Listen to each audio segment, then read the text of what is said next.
and they're in a boat with a number of divine personages. It's that boat that will eventually take the king, in different forms of that boat, that will take the king through the 12 stages or the 12 hours of the night. The symbolism of a boat on the water demonstrates the consciousness being led through our mysterious interaction with the flow of time, through the landscape of the duat. Through the hours of the night towards its conclusion, a new dawn and a new day.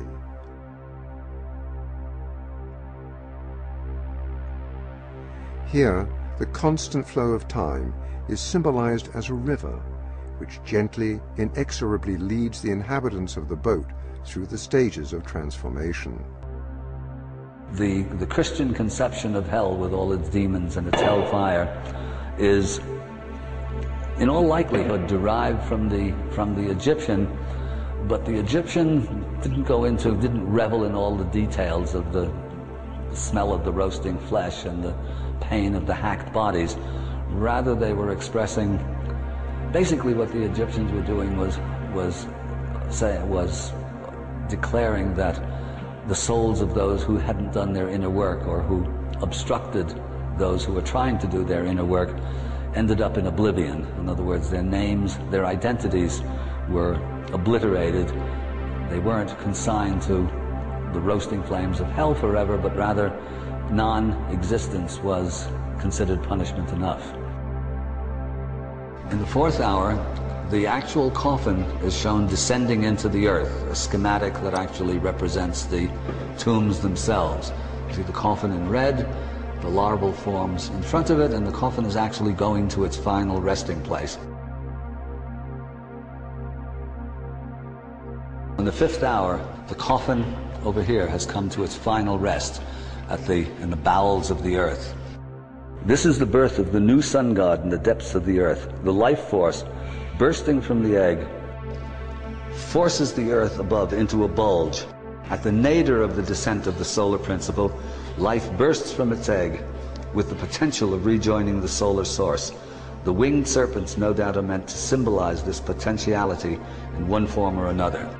The egg of Sokar represents the final, the most inanimate state of matter. It's the bowels of the earth.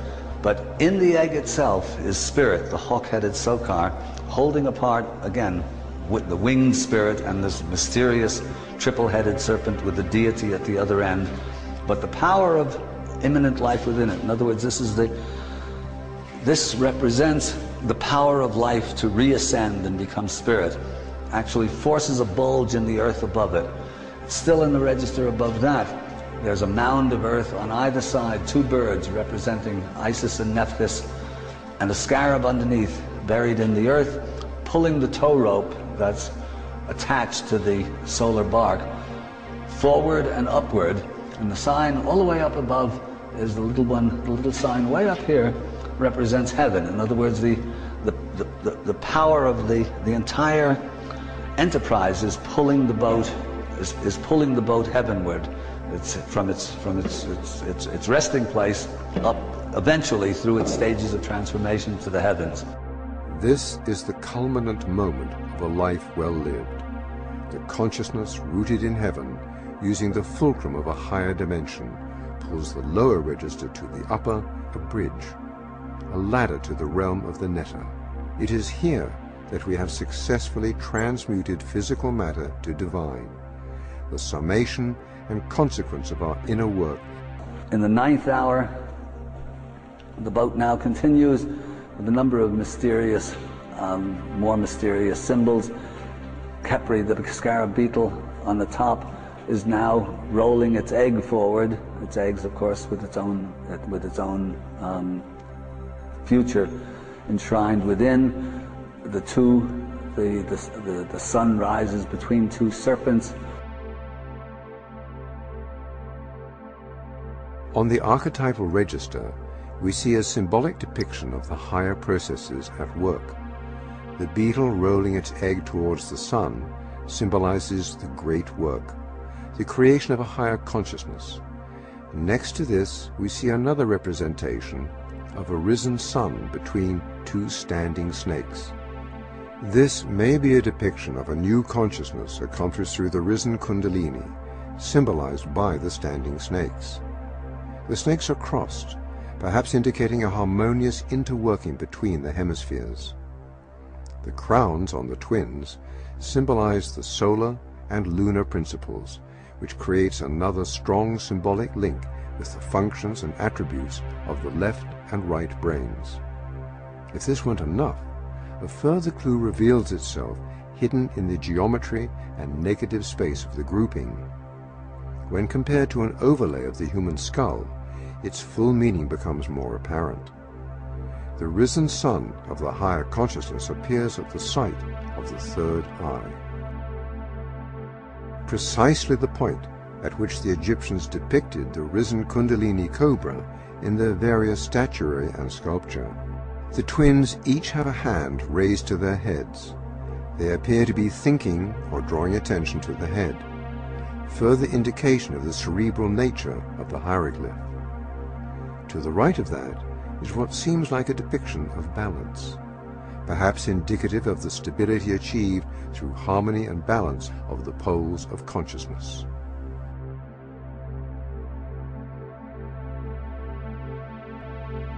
In the 11th hour, the process is almost complete. The bark is being towed forward. The rope itself now takes the form of the gigantic coiled serpent. The personifications of the hours are transporting or preceding the boat. And once again, this is Mehen, the enveloper, probably the origin of our familiar figure of speech, the coils of time. Up in the top register, emphasized in red, a small divine figure riding on a serpent in the company of 10 stars. In other words, this is the serpent in the sky. This is intellect made divine, or the serpent representing duality, once again uniting with, or this is duality reconciled, or a new one. And the legged winged serpent now appears up in the upper register between the two eyes of the solar and the lunar eyes of Ra. In hour 11, we see the united hemispheres become the androgyne, the solar and lunar principle fused together. This powerful and sacred symbolism has echoed through history, and strong correlations can be seen between these hieroglyphic symbols and many later depictions of the alchemical stage represented by the androgyne and its divine offspring. This inspiring moment seems to indicate a mastery over the coils of time, perhaps indicative of a timeless period in which the higher consciousness of the deceased can reside with the gods. In the 12th hour, the process is complete. The bark, now with a scarab beetle in the front, is being towed through the backbone of this enormous serpent, which Vala de Lubitsch thought was a parallel to the Kundalini energy of the Hindus, in which lies coiled at the base of the spine. Any real technology for navigation through the wheels of the afterlife might also include a gate for a return to physical incarnation. The cycle returns to where it began. And here, this is a parallel expression of the bark of transformation passing through or releasing the Kundalini energy, and this results in a new sun in the scarab beetle pushing associated with the head of the dead king, it's associated with the new sun, pushing its way through the earth into immortality, actually. In other words, it's another expression of the pyramid text. Ba and Ka unite, become a star, join the company of Ra, and sail with him across the sky in his boat of millions of years. It's a similar parallel. This is the same teaching expressed in New Kingdom terminology in this extraordinarily complex text.